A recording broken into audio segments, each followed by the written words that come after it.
అందరికీ నమస్తే అండి. గాయత్రక్క హోమ్కి స్వాగతం.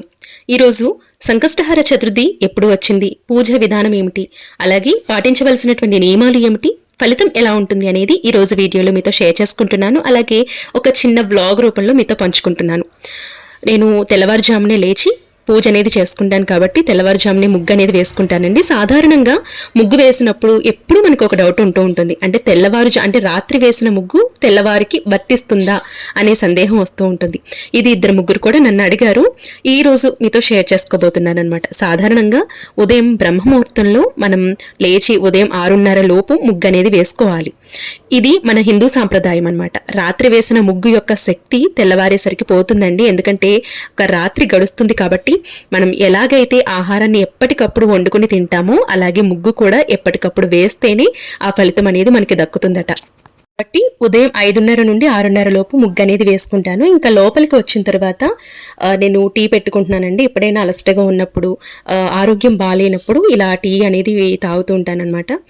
లేదు అంటే పాలు తీసుకుంటాను. చాలా మందికి ఉండే సందేహంలో ఇదొక సందేహం అనమాట. తెల్లవారుజామునే పూజ చేసుకోవాలనుకున్నా, నిత్య పూజ చేయాలనుకున్నా, ఖాళీ కడుపుతో ఉపవాసం ఉండి పూజ చేస్తే మంచి ఫలితం ఉంటుంది అనుకుంటారండి. అలాంటిది ఏమి లేదు. మనకి ఎప్పుడైతే కడుపు నిండుతుందో అప్పుడు మాత్రమే మనం పూజ మీద ధ్యాస అనేది పెట్టగలుగుతాం.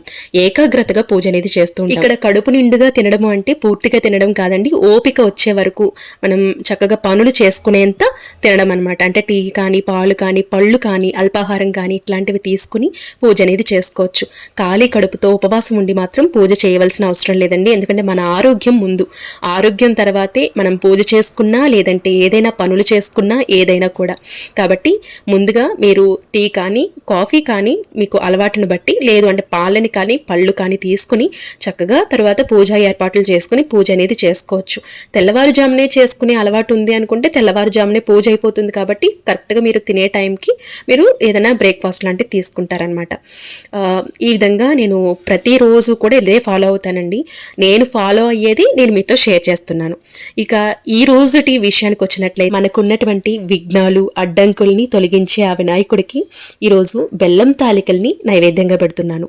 మీరు ఉండ్రాళ్ళు కానీ, లేదంటే కుడుములు కానీ, బెల్లం ఉండ్రాళ్ళు కానీ, లేదు అంటే బెల్లం తాలికలు కానీ, మోదకాలు కానీ, ఇట్లా ఏదైనా కూడా మీరు నైవేద్యంగా పెట్టుకోవచ్చు. ఈరోజైతే నేను బెల్లం తాలికలు అనేవి చేశాను.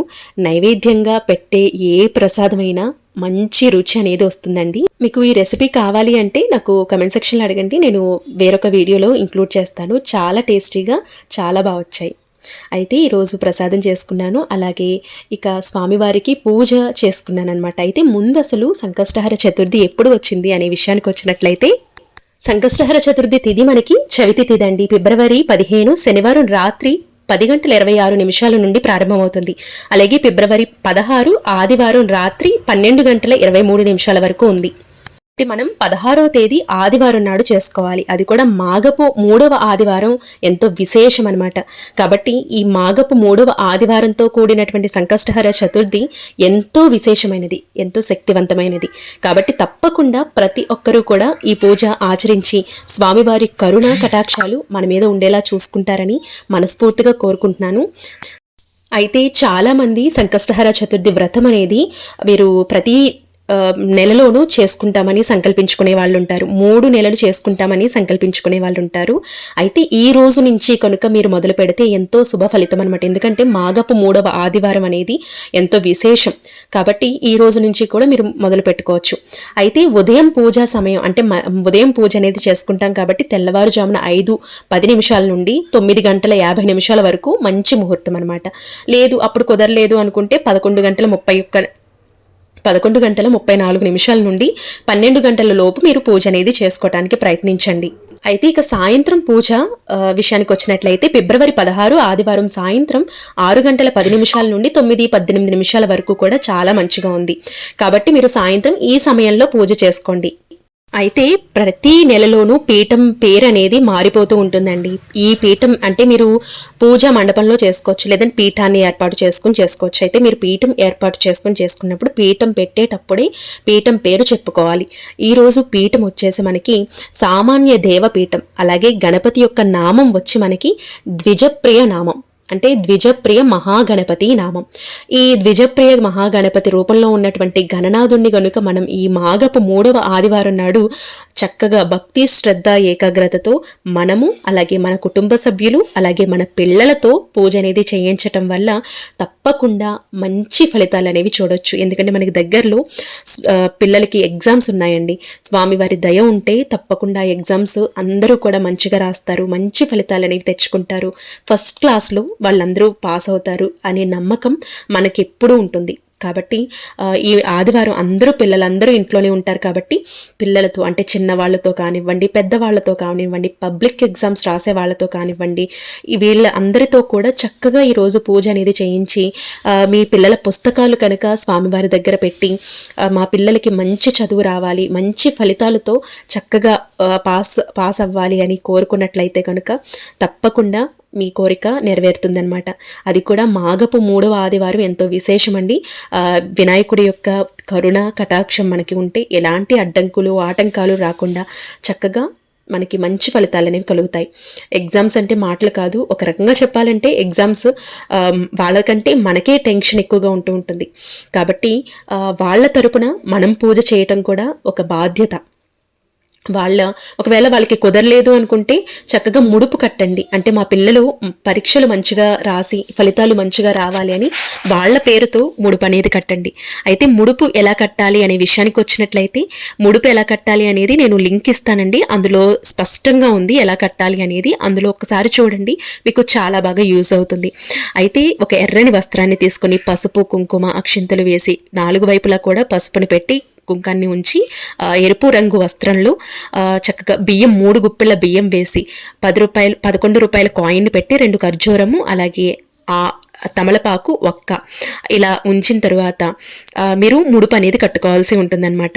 ఈ విధంగా ముడుపు కట్టి మీ పిల్లల పేరు మీద ముడుపు కట్టి వాళ్ళు చక్కగా పరీక్షలన్నీ రాసి మంచి ఫస్ట్ క్లాస్లో పాస్ అయ్యేటట్టు మంచిగా చదువు వాళ్ళకి వచ్చేటట్టు చూడు స్వామి అని నమస్కరించుకోవాలి. ఒకవేళ మీ పిల్లలు కనుక పూజ చేసే ఆసక్తి ఉంది, మీరు కూడా అంటే పూజ చేయగలరు అనుకుంటే కనుక వాళ్ళతో కట్టించండి, చాలా మంచిది. మీరే చెప్తారు, నాకు కమెంట్ సెక్షన్లోకి వచ్చి చెప్తారండి, అంత మంచి ఫలితాలు అనేవి కనపడతాయి.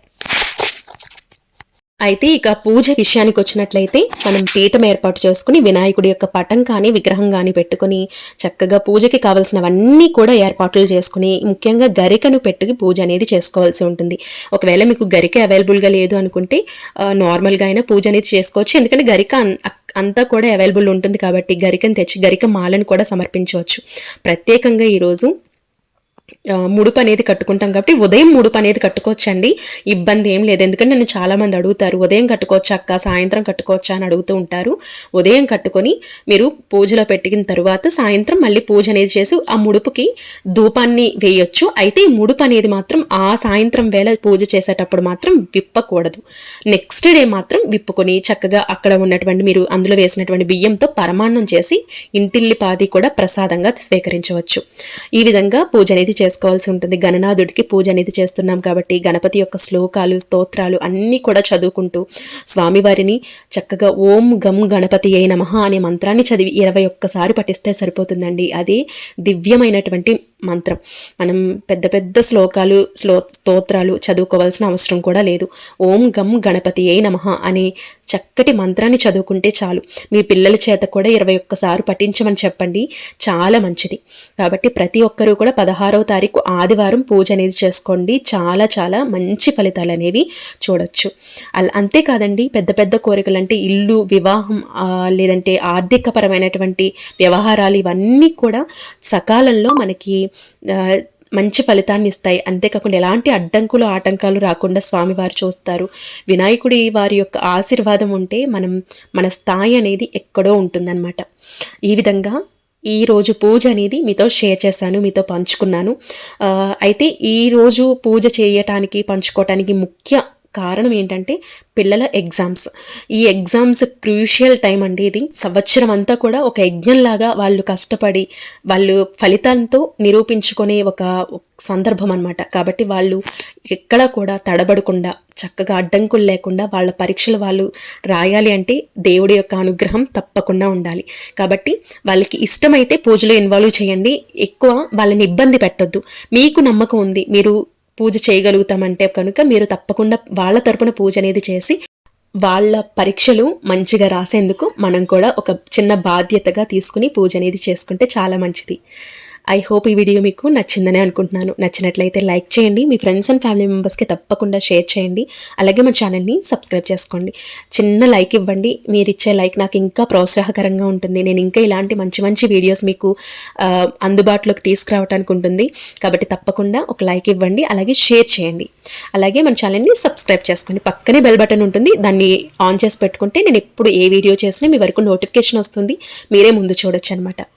నన్ను ఇప్పటి వరకు ఇంత సపోర్ట్ చేసిన మీరందరికీ కూడా చాలా చాలా థ్యాంక్స్ అండి. ఈ వీడియోలో మీకు ఎలాంటి డౌట్స్ ఉన్నా కూడా కమెంట్ సెక్షన్లో అడగండి. కమెంట్ సెక్షన్లో తప్పకుండా మీకు ప్రతి ఒక్కరికి రిప్లై అనేది ఇస్తాను. రేపటి ఒక బ్యూటిఫుల్ వీడియోతో మళ్ళీ మీ ముందుకు వస్తాను. మంచి బ్లాగ్తో మళ్ళీ మీ ముందుకు వస్తాను. అప్పటి వరకు నమస్తే, మీ గాయత్రక్క.